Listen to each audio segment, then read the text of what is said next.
Hello दोस्तों, नमस्कार। स्वागत है आपका हमारे चैनल पे। तो अगर आप चैनल पे नए हो तो चैनल को सब्सक्राइब कर लीजिए। हमारे वीडियो के डिस्क्रिप्शन में हमारे टेलीग्राम चैनल का लिंक है, तो आप उसको भी ज्वाइन कर लीजिए। एग्ज़ाम से रिलेटेड अपडेट्स वगैरह उस टेलीग्राम चैनल पे मिलते रहेंगे आपको। और जब भी हम नया वीडियो डालते हैं तो उसका लिंक भी आपको टेलीग्राम चैनल पर मिल जाएगा, तो टेलीग्राम चैनल को ज्वाइन कर लीजिए। बाकी आज के वीडियो में हम देखने वाले हैं बीए सेकंड सेमेस्टर हिंदी साहित्य के इम्पोर्टेंट क्वेश्चंस। तो चलिए वीडियो को शुरू करते हैं। और आपका अगला कौन सा एग्ज़ाम है तो आप वो हमें कमेंट करके बता दीजिए, तो हम उस हिसाब से आपको पेपर जल्द से जल्द प्रोवाइड करवाने की कोशिश करेंगे। तो आप बता दीजिए कि आपका अगला एग्ज़ाम कौन सा सब्जेक्ट का है, ठीक है। बाकी चलिए पहले हम देखते हैं छोटे क्वेश्चंस, ठीक है। फर्स्ट यूनिट से आपको देखने को मिलता है। फर्स्ट क्वेश्चन आपको देखने को मिलता है, हिंदी कहानी का परिभाषित कीजिए। ये आपका क्वेश्चन आने वाला है, 100% आने वाला है, तो आप इसको देख लीजिए। ऐसी गद्य रचना जिसमें जीवन की किसी घटना का संक्षिप्त, प्रभावशाली और रोचक चित्रण हो उसे कहानी कहते हैं। सेकंड क्वेश्चन मैं जल्दी जल्दी बोलूँगा क्योंकि धीरे धीरे बोलता रहूँगा तो वीडियो बहुत लंबा हो जाएगा, तो आप देख लीजिए, है ना। और इसका स्क्रीनशॉट ले लीजिए अगर आपको बाद में पढ़ने में आसानी होगी। हिंदी कहानी के विकास के दो प्रमुख चरण बताइए। तो फर्स्ट है आपका प्रारंभिक चरण, भारतेंदु युग जिसे कहते हैं, और दूसरा आपका विकास चरण जिसे हम प्रेमचंद युग कहते हैं। बाकी आपका हिंदी कहानियों की एक विशेषता लिखी है।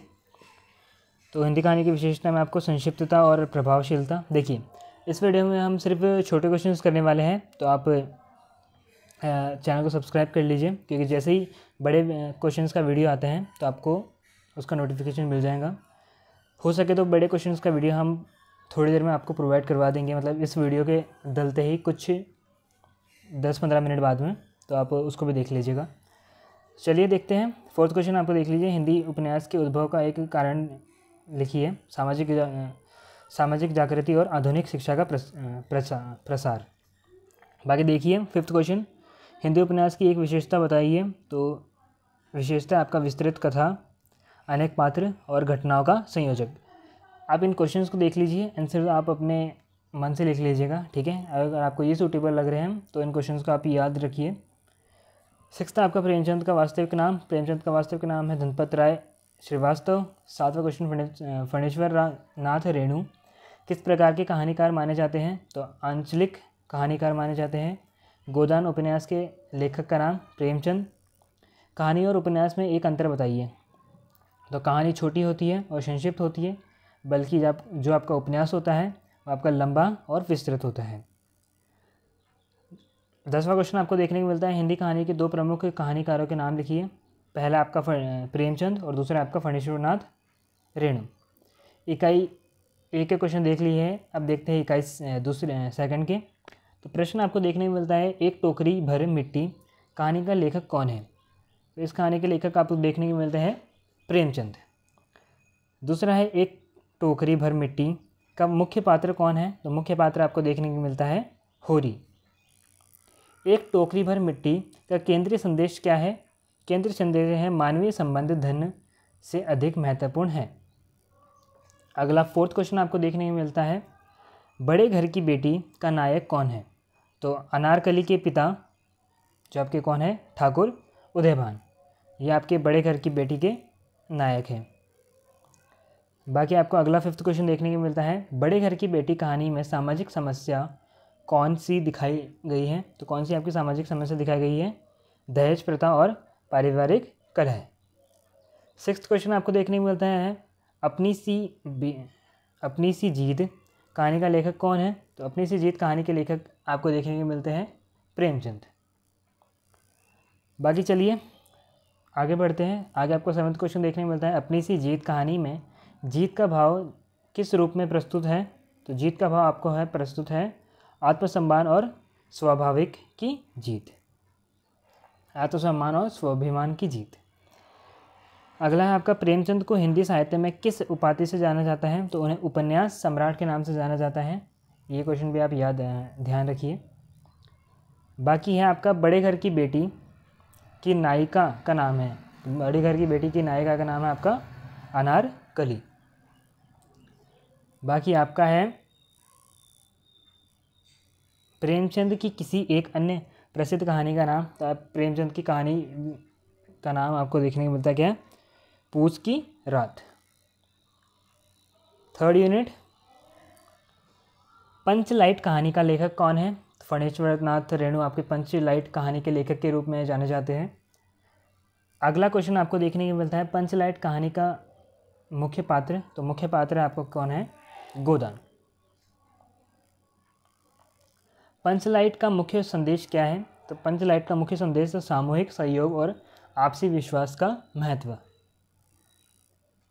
लाल पान की बेगम कहानी का लेखक कौन है? तो कहानी का लेखक आपको देखने को मिलता है फणीश्वर नाथ रेणु। लाल पान की बेगम कहानी में लाल पान का प्रतीक किसके लिए है? प्रतिष्ठा और सम्मान के लिए। ठेस कहानी का लेखक कौन है? तो ठेस कहानी का लेखक आपको देखने को मिलता है फणीश्वर नाथ रेणु। अगला 7वां क्वेश्चन देखने को मिलता है आपको,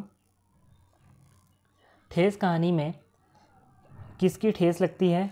तो ठेस कहानी में बुढ़िया की भावनाओं को ठेस लगती है। 8वां क्वेश्चन, फणीश्वर नाथ रेणु किस प्रकार के लेखक माने जाते हैं? तो आंचलिक साहित्यकार। पंचलाइट कहानी में, पंचलाइट का मतलब क्या है? पंचलाइट का मतलब है गैस से जलने वाला बड़ा लालटेन। बाकी आपको देखने को मिलता है ठेस कहानी का प्रमुख विषय क्या है? तो ठेस कहानी का प्रमुख विषय मानवीय संवेदनाएं और आत्मसम्मान। 4th और आखिरी यूनिट आपको देखने को मिलते हैं। आपको एक और बार बता देना चाहता हूँ कि ये आपका शॉर्ट क्वेश्चन का वीडियो होने वाला है। लॉन्ग क्वेश्चंस के लिए आप हमारे चैनल को सब्सक्राइब कर लीजिए, तो आपकी जैसे ही आपको वीडियो आती है तो आपको पता चल जाए। बाकी देखिए, गोदान उपन्यास का लेखक कौन है? प्रेमचंद। गोदान का मुख्य नायक होरी महतो। गोदान का प्रमुख विषय क्या है? किसान जीवन का यथार्थ चित्रण। गोदान उपन्यास में गोदान का क्या अर्थ है? गोदान का अर्थ आपको देखने को मिलता है मृत्यु से पहले गाय का दान।